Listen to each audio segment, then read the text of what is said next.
महाराष्ट्र में पिछले 24 घंटे में 4,878 नए केस और 245 मौतें दर्ज। सरकार ने कहा 150 मौतें पुरानी। ठाणे में कोविड-19 केसों की संख्या पहुंची 33,324। आज 1,474 नए केस। अब तक 1,000 से ज्यादा की मौत।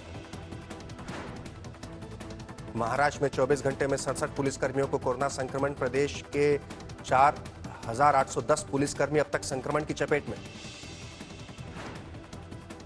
मुख्यमंत्री उद्धव ठाकरे का पावर कंपनियों को निर्देश, बढ़े हुए बिलों की शिकायत का पारदर्शिता के साथ करें निराकरण। ऊर्जा मंत्री ने कहा लोग इंस्टॉलमेंट में दे सकते हैं जून का बिजली का बिल, हम नहीं काटेंगे बिजली पर बिल में गड़बड़ी नहीं। मुंबई में वेस्टर्न एक्सप्रेसवे पर सुबह के वक्त भारी जाम, पुलिस ने बढ़ाई चेकिंग। मुंबई में ताजमहल पैलेस और ताज लैंड्स होटल की सुरक्षा सख्त, फोन पर मिली थी आतंकी हमले की धमकी। अभिनेता सुशांत सिंह खुदकुशी मामले में आज संजना सांघी से पूछताछ। सुशांत की फिल्म में हीरोइन थी संजना। सुशांत सिंह केस में निर्देशक शेखर कपूर का भी बयान दर्ज करने की तैयारी में मुंबई पुलिस। शेखर कपूर ने किया था बॉलीवुड की गुटबाजी का इशारा। कांग्रेस नेता पृथ्वीराज चौहान की नमो ऐप बैन करने की मांग, बोले भारतीयों की प्राइवेसी खतरे में, इस ऐप से यूएस में बैठी थर्ड पार्टी कंपनियों को जाता है डेटा। बुल्ढाना में किसानों ने कृषि अधीक्षक के दफ्तर पर किया कब्जा, बीज कंपनियों की धोखाधड़ी से बढ़ के। नांदेड़ में भी नकली बीज देकर किसानों से धोखाधड़ी, इंदौर की कंपनी के खिलाफ केस दर्ज। अहमदनगर से पंढरपुर के लिए आषाढ़ी यात्रा बस से रवाना, कोरोना नियमों के चलते चंद लोगों को ही यात्रा की इजाजत। महाराष्ट्र के चंद्रपुर में सैलानियों के लिए कल से खुलेगा टाइगर रिजर्व, हर गेट से सिर्फ 6 वाहनों की इजाजत। लाखों में कमाई करने वाले टिकटॉक स्टार्स अब देसी ऐप का कर रहे हैं रुख। टिकटॉक बैन होने से खतरे में 2000 कर्मचारियों की नौकरी। अब अंतर्राष्ट्रीय स्टैंडर्ड के हिसाब से होंगे भारतीय वाहन, सरकार ने बस, ट्रेलर, ट्रक के आकार को बढ़ाने की मंजूरी दी। 45 अंकों की गिरावट के साथ 34,915 पर बंद हुआ सेंसेक्स। निफ्टी 10 अंक गंवाकर 10,302 पर बंद। वनवेब के लिए सुनील भारती मित्तल ने लगाई बोली, बोरिस जॉनसन के साथ सॉफ्टबैंक की फंडिंग वाली सैटेलाइट फर्म की कवायद। 2020 की पहली छमाही में हाउसिंग सेल्स में 49% की गिरावट, जनवरी से जून तक 57,940 यूनिट्स की बिक्री। 1 जुलाई से बैंकिंग और पीएफ अकाउंट से पैसे निकालने समेत कई नियमों में होगा बदलाव, लोगों की जेब पर होगा असर। वहीं सुशांत सिंह राजपूत खुदकुशी केस में एक अहम जानकारी सामने आ रही है कि निर्माता निर्देशक शेखर कपूर का बयान मुंबई पुलिस दर्ज करेगी। इस मामले में शेखर कपूर को मुंबई पुलिस समन भेजेगी। हम आपको बता दें कि शेखर कपूर ने सुशांत सिंह राजपूत की मौत के बाद अपने ट्वीट में बॉलीवुड में गुटबाजी का जिक्र किया था। आइए आपको ट्वीट दिखाते हैं जो उन्होंने सुशांत सिंह की खुदकुशी के बाद किया था, तत्काल बात किया था। लिखा था, आप जिस दर्द से गुजर रहे हैं मुझे पता था, मैं जानता था उन लोगों की कहानी जिन्होंने आपको इतनी बुरी तरह से निराश किया कि आप मेरे कांधे पर रोया करते थे। काश मैं पिछले 6 महीनों में आपके आसपास रह पाता, काश आप मुझसे बात कर पाते। आपके साथ जो हुआ वो आपका नहीं बल्कि उन लोगों के कर्मों का फल है। कौन लोग थे, क्यों रोते थे सुशांत सिंह राजपूत? इसीलिए पुलिस पूछताछ करना चाहती है शेखर कपूर से। सुशांत सिंह राजपूत खुदकुशी केस में पड़ताल करते करते मुंबई पुलिस की जांच यशराज फिल्म्स तक पहुंच गई है। पुलिस ने इसी सिलसिले में यशराज फिल्म से जुड़े 2 पूर्व अधिकारियों से बात की तो यशराज बैनर की कास्टिंग डायरेक्टर से भी सवाल किए। लेकिन ये सब नौबत क्यों आई, आइए देखते हैं हमारी खास रिपोर्ट।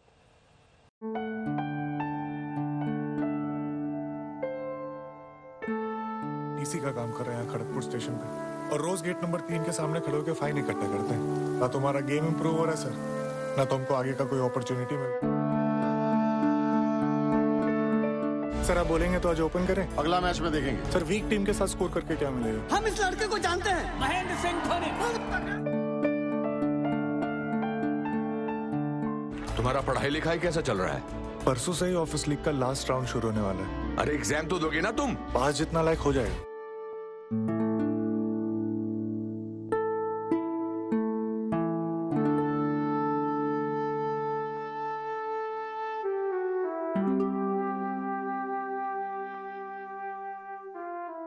जी हाँ, कल की ही तो बात है जब सुशांत बॉलीवुड के पर्दे पर सितारे बनकर चमक रहे थे। एक नजर लगी और वो सितारा टूट कर कहीं खो गया।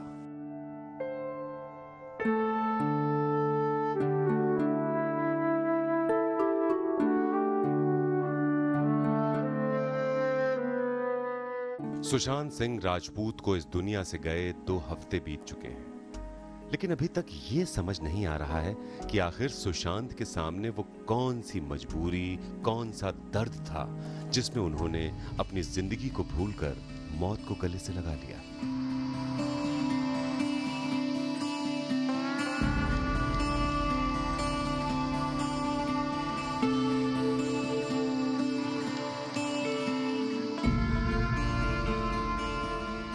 बॉलीवुड अभिनेता सुशांत सिंह राजपूत की आत्महत्या की खबर ने उनके करीबी और परिवार वालों के अलावा पूरे बॉलीवुड इंडस्ट्री को भी हिलाकर रख दिया है। जहां एक तरफ सोशल मीडिया पर चल रही नेपोटिज्म की बहस पर कई सेलिब्रिटीज घिरे हैं, वहीं दूसरी तरफ सुशांत सिंह राजपूत सुसाइड केस को लेकर पुलिस की पूछताछ जारी है।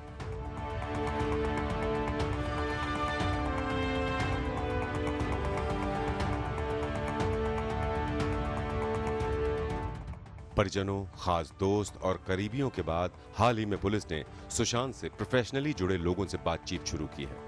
उसी सिलसिले में यशराज फिल्म से जुड़े रह चुके 2 अधिकारियों से भी पूछताछ की गई। मीडिया रिपोर्ट्स की माने तो इस दौरान पुलिस को सुशांत से जुड़ी कुछ अहम जानकारियां मिली हैं।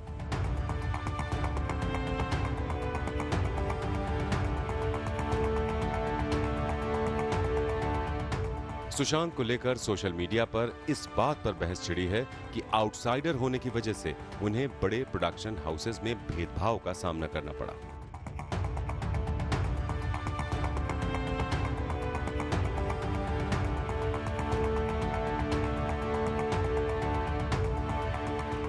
सुशांत सिंह राजपूत सुसाइड मामले में मुंबई पुलिस ने नामी प्रोडक्शन हाउस यशराज फिल्म्स के 2 पूर्व बड़े अधिकारियों आशीष सिंह और आशीष पाटिल के बयान दर्ज किए हैं।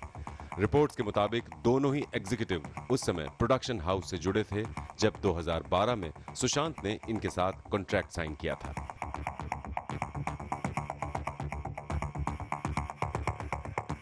मुंबई के बांद्रा पुलिस स्टेशन में आशीष सिंह से तकरीबन 5 घंटे पूछताछ की गई। इस दौरान आशीष सिंह ने सुशांत के यशराज फिल्म्स के साथ हुए कॉन्ट्रैक्ट के बारे में कई डिटेल्स शेयर किए। इसमें 2015 तक सुशांत के यशराज फिल्म से जुड़े रहने और उनके इस कॉन्ट्रैक्ट से बाहर निकलने तक की सारी जानकारी पुलिस को मिली है। कब कॉन्ट्रैक्ट हुआ था, कोई कब वो छोड़कर गए? देखिए, मैं ज्यादा बात इसलिए नहीं कर सकता कि कॉन्ट्रैक्ट में ही लिखा होता है कि आप कॉन्ट्रैक्ट के बारे में बात नहीं कर सकते। कॉन्ट्रैक्ट तो वो तोड़कर बाहर जाते हैं। नहीं, तोड़ की कुछ नहीं, बहुत प्यार मोहब्बत से वो गए थे और ऐसा नहीं कि बाद में भी हम सब टच में थे एक दूसरे के। ऐसा कुछ भी नहीं था कि कोई मतलब ऐसी कोई अंदर से कोई रंजिश हो या कुछ हो। कोई चीजें नहीं वर्कआउट होती, कुछ फिल्में नहीं वर्कआउट होती, वही बात थी। आप लोग उन्होंने कोई अपनी परेशानी आप लोगों को बताई थी या कोई प्रॉब्लम? तभी, और ये 5 साल पुरानी बात है तब तक।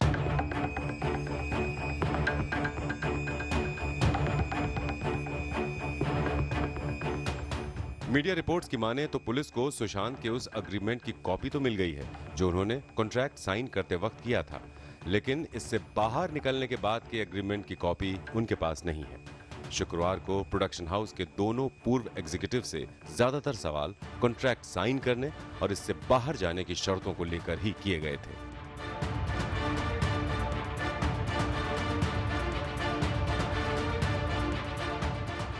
आशीष सिंह के अलावा सुशांत सिंह केस में यशराज की कास्टिंग डायरेक्टर शानू शर्मा को भी शनिवार को पूछताछ के लिए पुलिस स्टेशन बुलाया गया। बताया जा रहा है कि यशराज के लिए शानू ने ही सुशांत को साइन किया था। हम आपको बता दें, रणवीर सिंह, अर्जुन कपूर, वाणी कपूर, शानू शर्मा की ही खोज है।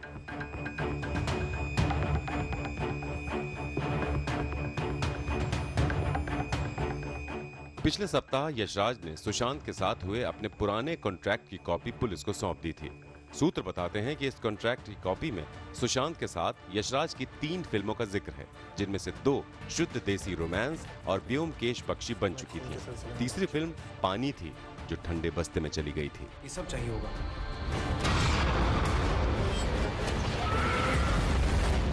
यशराज आमतौर पर कलाकारों के साथ 3 फिल्मों की डील करता है। फिल्मों की सफलता के आधार पर करार आगे बढ़ाया जाता है। सुशांत के साथ तीसरी फिल्म पानी नहीं बनाने के पीछे की वजह इसका बजट बताया गया है।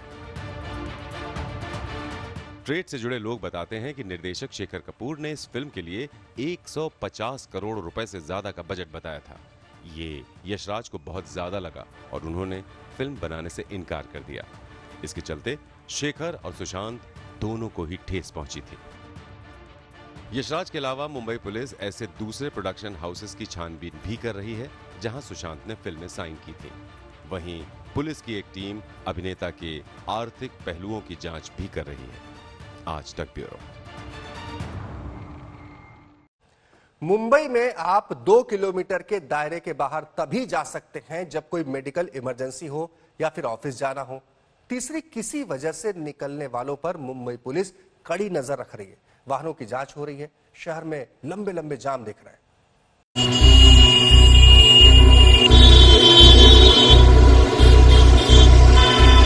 रविवार, सोमवार, मंगलवार को भी मुंबई की सड़कों पर खूब जाम दिख रहा है। वजह है पुलिस की चेकिंग।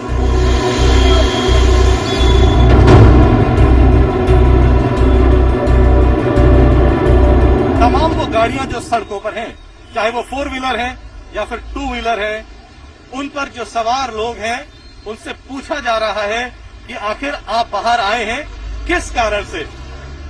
लेकिन आज के दिन भी ये बात तो कहनी पड़ेगी कि कई जगह पर जहां पर हम गए हमने देखा कि लोग नियमों का पालन नहीं कर रहे हैं। यानी कईयों के चेहरों पर हमने देखा तो फेस मास्क हमें नजर नहीं आए। कई लोग गाड़ियों में यानी 2 व्हीलर्स में भी पिलियन राइडर साथ में लेके जा रहे थे, जो नहीं होना चाहिए था। सोमवार तक मुंबई पुलिस 16,000 से ज्यादा वाहनों को जब्त कर चुकी है। सब कोई गाड़ी का बाइफर्केशन नहीं है, सब गाड़ी के ऊपर कार्रवाई होती है। जो इलीगली मोटरसाइकिल डबल सीट है और विदाउट ई पास 4 व्हीलर है या कैपेसिटी से ज्यादा लोग जाते हैं, सबके ऊपर कार्रवाई होती है। पुलिस की कार्रवाई पर बीजेपी ने सवाल उठाए हैं। हमारी सरकार से मांग है कि उन्होंने जिन गाड़ियों को सीज किया है वे सारी की सारी 23,366 गाड़ियां लोगों को 1 रुपया भी न लेते हुए उनको लौटा दें और इनका ये जो तुगलकी फरमान है इसे वे वापस लें। सरकार ने मिशन बिगिन शुरू कर दिया है, पर मुंबई में कोरोना से राहत नहीं है। पुलिस की कार्रवाई भले ही अखर रही हो, पर इसके पीछे मकसद यही है कि लोग अनावश्यक बाहर ना निकले और कोरोना से बचे रहे। मुंबई से पंकज उपाध्याय के साथ आज तक ब्यूरो। मुंबई और आसपास के इलाकों में रहने वाले लोगों को जून के बिजली के बिल ने झटका दे दिया। आम लोग ही नहीं, तापसी पन्नू और हुमा कुरैशी भी बिजली का कई गुना ज्यादा बिल मिलने से नाराज है। महाराष्ट्र के ऊर्जा मंत्री नितिन राउत का कहना है कि बिल में कोई चीटिंग नहीं की गई है, लोग इंस्टॉलमेंट में बिल भर दें, बिजली नहीं काटी जाएगी। इस महीने 17,000 का बिल आया जो कि मेरे रेंट से भी ज्यादा है, तो बेसिकली मुझे समझ में नहीं आया रेंट पे करूं या बिजली का बिल पे करूं। एक बंदा आया, बोला मैं काट के जाऊंगा या बिल भरूं। बिल चाटने के ऐसे ही बिल बना दिया उसने बस। सिर्फ आम लोग ही नहीं, सेलिब्रिटीज भी जून में आए बिजली के बिल को देखकर घबरा गए हैं। तापसी पन्नू ने अपने जून के बिल की फोटो ट्वीट करते हुए लिखा है कि उनका अप्रैल और मई का बिल 4,390 और 3,850 रूपए आया, पर जून में उन्होंने ऐसा कौन सा नया अप्लायंस खरीद लिया कि बिल सीधा 36,000 रूपए पहुँच गया। एक्ट्रेस हुमा कुरैशी के मुताबिक उनका पिछला बिल 6,000 रूपए था और इस महीने का बिल सीधे 50,000 रूपए आया है।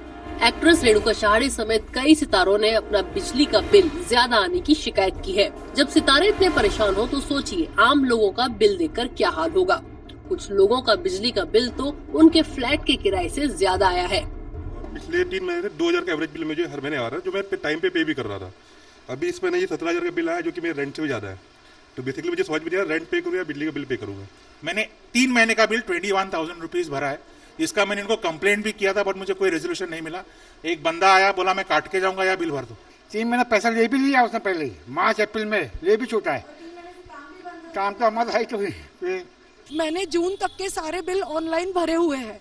जब मैं कल परसों मुझे मेल आया इनका कि यू हैव टू पे 1,000 रुपीज फॉर 3 मंथ्स। 3 महीने का बिल मैंने भरा हुआ है, वो ऊपर से 1,000 रुपया मुझे आया है। महाराष्ट्र के बिजली मंत्री नितिन राउत ने इस मुद्दे पर यही कहा है कि उपभोक्ताओं के साथ धोखा नहीं हुआ। गर्मियां, लॉकडाउन, वर्क फ्रॉम होम की वजह से बिल ज्यादा आए हैं। जनवरी फरवरी महीने में जो बिल आते हैं दिसंबर जनवरी फरवरी में, उसका आधार लेकर लिंकअप करके उसका जो एवरेज है उस एवरेज से भी लोएस्ट जो रहेगा एवरेज वो उस आधार पर दिए हैं। और जून महीने का जो बिल बढ़ा हुआ लोगों को दिख रहा है वो इस कारण बढ़ा हुआ दिख रहा है क्योंकि बिजली की खपत ये ज्यादा करने के वजह से उनको वो बिल ज्यादा आया है। फिलहाल सरकार ने लोगों को थोड़ी राहत दी है। 1/3 अगर किसी ने भर दिया तो उनको भी हम बिजली कंटिन्यू हमारी चालू रहेंगी, 24 घंटा मिलेगी। उसके बावजूद जो लोग पहले बिल भर चुके हैं पूरा और अभी भी जो भर रहे हैं उनको 2% का हम स्लैब भी दे रहे हैं, वहाँ पे उनको डिस्काउंट दे रहे हैं। मुख्यमंत्री उद्धव ठाकरे ने पावर कंपनियों को निर्देश दिया है कि पारदर्शिता के साथ बिजली उपभोक्ताओं की शिकायतों का निराकरण करें। मुंबई में अडानी, टाटा और बेस्ट बिजली सप्लाई करते हैं। कंपनियों की यही सफाई है कि लॉकडाउन के बाद दिसंबर, जनवरी, फरवरी के बिल का औसत निकालकर बिल भेजे गए थे। जाड़ों के महीनों में गर्मियों के मुकाबले बिजली की खपत कम होती है। बाद में लॉकडाउन और वर्क फ्रॉम होम की वजह से बिजली की खपत बढ़ी है। श्रुति बड़जात्या और तनुश्री पांडे के साथ विद्या, मुंबई आज तक। मुंबई के ताज होटल को उड़ाने की धमकी आई। बीती रात 12:30 बजे होटल ताज को उड़ाने की धमकी का कॉल पाकिस्तान से आया। होटल की सुरक्षा चाक चौबंद कर दी गई। वहां का जायजा लिया हमारे संवाददाता दिव्येश सिंह ने। कल देर रात मुंबई के 2 7 सितारा होटल ताजमहल पैलेस कुलाबा और ताज लैंड्स एंड बांद्रा में कुछ संदिग्ध लोगों ने कॉल कर ये कहा कि इन दोनों ही होटलों को बम से उड़ा दिया जाएगा। कॉल करने वाले संदिग्ध ने यह भी बताया कि वो लश्कर-ए-तोयबा नामक मिलिटेंट संगठन, आतंकी संगठन से जुड़े हुए हैं और 2008 में जिस तरह से ताज होटल पर हमला किया गया था उसी तरीके से इस बार भी ताज होटल को उड़ा दिया जाएगा। इन सारी चीजों को देखते हुए मुंबई पुलिस ने अब पुख्ता सुरक्षा के इंतजाम दोनों ही होटलों पर कर दिए गए हैं और महाराष्ट्र एटीएस के साथ मिलकर मुंबई पुलिस इन दोनों ही कॉल्स की जांच कर रही है। आपको बता दें कि दोनों ही कॉल्स पाकिस्तान के एक सेल नंबर से किए गए थे और इसकी जांच अब साइबर पुलिस भी कर रही है। कैमरा पर्सन किरण सबकाल के साथ दिव्येश सिंह, मुंबई आज तक।